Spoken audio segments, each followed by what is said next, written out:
प्यारे बच्चों अस्सलाम वालेकुम। Class 5th subject Urdu, topic Guru Nanak Dev ji.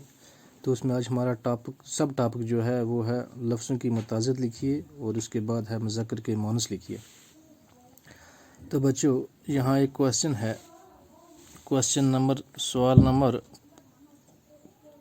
5, नीचे दिए हुए लफ्ज़ों की मताज़त लिखिए।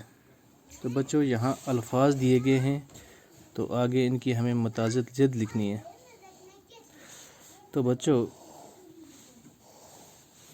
यहाँ एक अल्फाज है नफ़ा, तो इसकी मताज़त आएगा नुकसान। तो इसी तरह बच्चों खरा जो है इसकी मताज़त आएगा खोटा।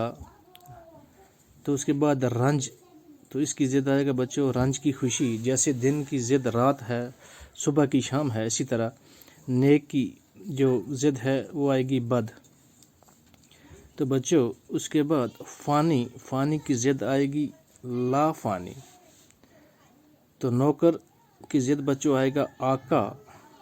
तो आपको मालूम होगा बच्चों गरीब जो है इसकी ज़द आएगा अमीर। तो उसके बाद बच्चों यहाँ कुछ मुज़क्कर और मोनस दिए गए हैं। ये सवाल नंबर 6 है, गुरु नानक देव जी में सवाल नंबर 6, मुज़क्कर के मोनस और मोनस के मुज़क्कर लिखिए। तो बच्चों यहाँ कुछ मुज़क्कर दिए गए हैं, हमें इसके मोनस लिखने हैं।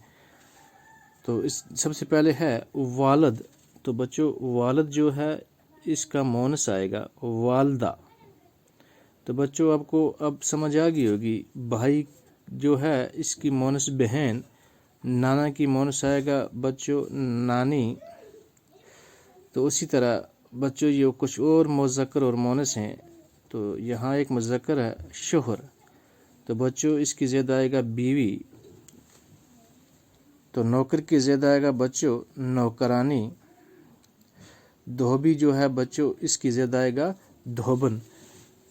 तो बच्चों इसी तरह हमने ये पहले ऊपर ये लफ्ज़ और उसके मताज़त लिखे और उसके बाद मुज़क्कर के मोनस और मोनस के मुज़क्कर लिखे।